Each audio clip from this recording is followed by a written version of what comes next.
Hello दोस्तों, नमस्कार। तो आज हम लोग मैथ में फैक्टराइजेशन ऑफ अलजेब्रिक एक्सप्रेशन के बारे में पढ़ेंगे, जो कि क्लास 8 का है। ठीक है। फैक्टराइजेशन के हिंदी में क्या बोलते हैं? गुणनखंड बोलते हैं। ठीक है। तो बीजीय व्यंजक का गुणनखंड हिंदी में। ओके। इसका देखिए, एक इक्वेशन दिया रहेगा इसे, ax² + bx + c। इसमें कितने टर्म है? 3, इसीलिए इसको क्या बोलते हैं? ट्राइनोमियल बोलते हैं। ठीक है। हिंदी में क्या बोलते हैं? त्रिपद। ठीक। और क्वाड्रेटिक इक्वेशन क्यों बोलते हैं? क्योंकि ये देखिए x⁻2 है। ठीक है। द्विघातीय है, द्विघातीय समीकरण बोलते हैं। ओके। क्वाड्रेटिक मतलब x⁻2 है, इसीलिए इसको क्वाड्रेटिक बोलते हैं। ट्राइनोमियल मतलब 3 टर्म है इसमें। ऐसा दिया रहेगा तो आपको बोलेगा कि फैक्टराइजेशन निकालिए। ठीक है। ये बहुत ही फेवरेट है ये क्लास 8 में। ठीक है। इससे क्वेश्चन पूछते ज़्यादा। तो पहला स्टेप क्या है? The product of A and C. A C क्या है? ये देखिए, x² कोफिशिएंट ए है ना, ये ए है, और ये कांस्टेंट सी है इसका। इन दोनों का पहले हम प्रोडक्ट निकालेंगे, मल्टीप्लाई करेंगे। ठीक है। इसके बाद क्या करेंगे? Find the factor of the A C. इसका फैक्टर निकालेंगे। ठीक है। और उस फैक्टर को इस तरह अरेंज करेंगे, प्लस और माइनस में। यहाँ देखिए, प्लस और माइनस में अरेंज करना है कि इक्वल किसके इक्वल हो जाए? बी के इक्वल हो जाए। ठीक है। एग्जाम्पल से समझेंगे हम। यहाँ पे देखिए, 2x² - 9x + 9 है ना, ये इक्वेशन ये आपको दिया होगा, बोलेगा कि फैक्टर निकालिए इसका। तो पहले ए सी क्या है पहचानिए। ये ए है और ये सी है, इन दोनों को मल्टीप्लाई कितना? 18 आ गया। इसका फैक्टर निकालने के लिए देखिए, फैक्टर क्या होता है कि यहाँ पे देखिए, अगर 6 दिया है मान लीजिए, तो 6 में क्या क्या से डिवाइड हो रहा है? 1 2 3 6। ठीक है। 1 और 6 से तो होगा ही, इसके अलावा क्या 2 और 3 है, तो ये फैक्टर हो गया। ठीक है। अब इसी को अरेंज करना रहता है, तो यहाँ पे हम 18 का फैक्टर निकालेंगे। ठीक है। यहाँ देखिए, मैंने इस प्राइम फैक्टराइजेशन मेथड से निकाला है मैंने। ठीक है। तो 2 3 और 3 है। ठीक है। तो कैसे इसको अरेंज करना है प्लस और माइनस में, कि हमको ये -9 आ जाए। ठीक। तो देखिए, इसका फैक्टर क्या है? 6 से डिवाइड लग रहा है ना, 3 से भी लग रहा है, तो ये दोनों फैक्टर है। अब गौर से देखिए, 6 और +3 करेंगे तो 9 हो जाएगा, लेकिन हमको क्या चाहिए? -9 चाहिए।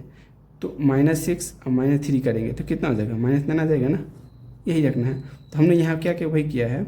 ये देखिए, सेकेंड में 2x² + 6x - 3x, तो +6x और -3x कितना आ जाएगा? 9x हो जाएगा, -9x। ठीक है।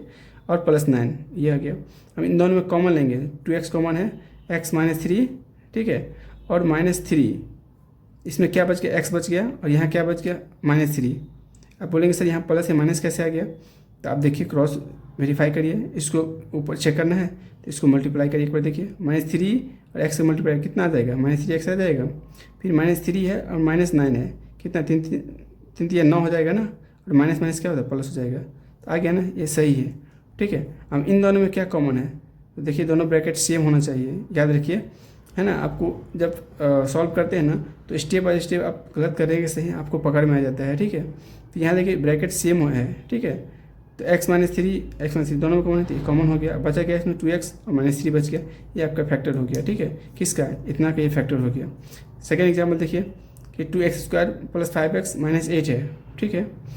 तो ये इसका फैक्टर निकालने के लिए बोला। तो पहले क्या करें? ए और सी को पहचानेंगे, इन दोनों को मल्टीप्लाई करिए। ए सी यही है ना, तो कितना आ जाएगा? 36 आ जाएगा, -36। अब इसका फैक्टर देखिए, 9 है और 4 है। यहाँ फैक्टर किया मैंने, तो 4 हो गया, ये 9 यहाँ लिख लिए। तो आप देखिए, 9 और +4 करेंगे, कितना आ जाएगा? 13। हमको 13 नहीं चाहिए ना, हमको +5x चाहिए। कैसे क्या करेंगे बताइए?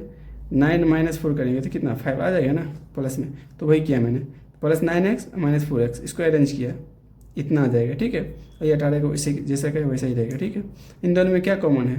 x कॉमन है ना, और तो क्या बचा? इसमें 2x बचा, और +9 है। ठीक। अब यहाँ पे देखिए, इन दोनों में क्या कॉमन है? -2 कॉमन है। ठीक है। इसमें तो x नहीं है, इसलिए -2 ही यहाँ पे होगा। तो इसमें क्या बच गया? 2 बच गया, 2x, और ये +9 हो जाएगा। इसको अगर मल्टीप्लाई करते हैं तो ये आएगा। जब ब्रैकेट खोलेंगे ना, यानी इसको मल्टीप्लाई करेंगे तो ये आ जाएगा। ठीक है। अब ब्रैकेट देखिए, दोनों सेम है ना, तो इसमें से एक कॉमन हो गया, 2x - 9, और इसमें बच क्या गया? x और -2 बच गया। तो ये आपका इसका फैक्टर हो गया। अगर इसको मल्टीप्लाई करेंगे ना, यही आ जाएगा आपका। ठीक है। Thank you so much.